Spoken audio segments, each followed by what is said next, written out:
जितने टॉप 10 के अपराधी हैं वो सब के सब भारतीय जनता पार्टी की शोभा बढ़ा संरक्षण देने का काम श्री योगी आदित्यनाथ सिंह कर रहे हैं कि सबसे ज्यादा अपराध उत्तर प्रदेश में हो रहे हैं। समाजवादी पार्टी के राष्ट्रीय अध्यक्ष अखिलेश यादव का 1 नवंबर से बिहार का दौरा है।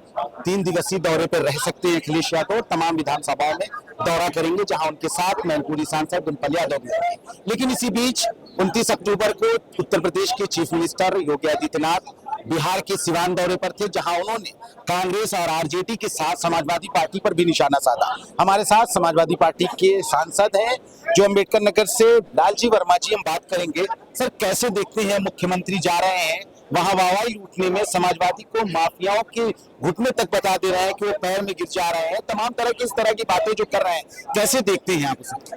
आज जो श्री योगी आदित्यनाथ सिंह जी बोलते हैं वो सत्य से परे है। आज किसी भी जिले का आप ले लीजिए उत्तर प्रदेश में, जहाँ के वो मुख्यमंत्री हैं, जितने टॉप 10 के अपराधी हैं वो सब के सब भारतीय जनता पार्टी की शोभा बढ़ा रहे हैं। मेरा ये मानना है कि अपराधियों को सबसे ज्यादा संरक्षण देने का काम श्री योगी आदित्यनाथ सिंह कर रहे हैं और आम जनता को कुचलने का काम। कह रहे हैं कि आरजेडी की सरकार, जबकि 2005 से पहले जंगल राज था बिहार में, अब तो काफी कुछ सुधार हुआ है, लगता है सुधार। आज उत्तर प्रदेश में जंगल राज है।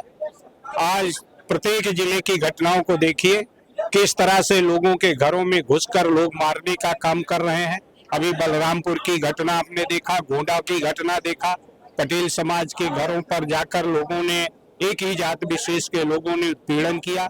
इसी तरह से पूरे उत्तर प्रदेश में आज महिलाओं के ऊपर अपराध की बहुत बड़ी संख्या बढ़ी है, जो हम नहीं कह रहे हैं। भारत सरकार का जो रिकॉर्ड है उसके अनुसार गृह विभाग का, वो कह रहा है कि सबसे ज्यादा अपराध उत्तर प्रदेश में हो रहे हैं। और इतना ही नहीं, मेरा ये मानना है कि अपराधियों को संरक्षण देने का सवाल जहां तक है, आप किसी जिले के जो टॉप 10 के अपराधियों की नाम ले लीजिए, अगर वो सब के सब आज भाजपा में ना हो तब आप कहिए तो भाजपा उन्हीं अपराधियों के बल पर कानून व्यवस्था सुधारेगी क्या?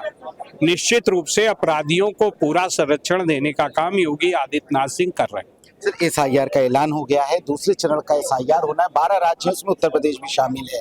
क्या लगता है कि पारदर्शिता से अब एसआईआर की प्रक्रिया को कराया जाएगा? और आज अखिलेश यादव ने भी उसमें एक चीज का कॉलम जोड़ने के, जाति की बात की कि इस तरीके से प्राइमरी जाति जनगणना भी हो जाएगी। कितना इत्तेफाक रखते हैं और एसआईआर पे कितना भरोसा है? जो उन्होंने मांग की वो जायज है और निश्चित रूप से हम उसका स्वागत करते हैं और वो होना चाहिए। जहाँ तक उसकी निष्पक्षता पर है, हमें नई उम्मीद है कि वर्तमान चुनाव आयोग के रहते हुए निष्पक्ष एसआईआर होगा। 12 राज्यों में अगले साल 5 राज्य ऐसे हैं जिसमें चुनाव है, लगता है कि टाइम पे पूरा कर दिया जाएगा, बिहार जैसी स्थिति उत्पन्न नहीं?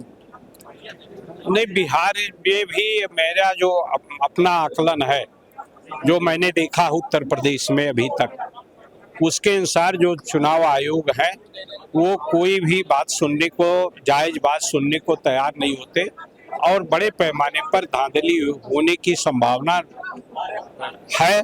बहुत से ऐसे पिछड़े वर्ग के, दलित समाज के, पीडीए के लोगों का नाम मतदाता सूची से एसआईआर के बहाने काटने का प्रयास किया जाएगा। आखिरी सवाल, अगर ईमानदारी और पारदर्शिता से नहीं हुआ तो समाजवादी पार्टी का स्टैंड क्या होगा? नहीं, हम उसके लिए पूरी तरह से लड़ेंगे, जनता के बीच में भी रहकर, उनके साथ मिलकर भी आरोप उसके लिए आवेदन करके, और साथ साथ अगर बड़े पैमाने पर होगा तो न्यायालय का भी शरण लिया जाए। बहुत शुक्रिया हमसे बात करने के लिए। ये समाजवादी पार्टी के सांसद थे लालजी वर्मा, जो साफ तौर पर कह रहे थे कि उत्तर प्रदेश में अगर जंगल राज की बात किया जाए, योगी आदित्यनाथ ने जिस तरीके से बिहार में बात की है, तो मुख्यमंत्री का जवाब देते हुए उन्होंने कहा कि उत्तर प्रदेश क्या, देश के किसी भी शहरों में चले जाइए तो बीजेपी के टॉप लेवल के जो नेता हैं उन पर भी अपराध साबित बनेगा। लेकिन उसी के साथ एसआईआर पे भी उन्होंने कहा कि अगर एसआईआर में पारदर्शिता और ईमानदारी नहीं बनी रही तो आगे समाजवादी को अगर न्यायालय का रुख करना हुआ तो समाजवादी पार्टी न्यायालय का भी रुख करेगी। लखनऊ से सहयोगी आयुष सोनी के साथ मैं अली नकी, द लीडर हिंदी।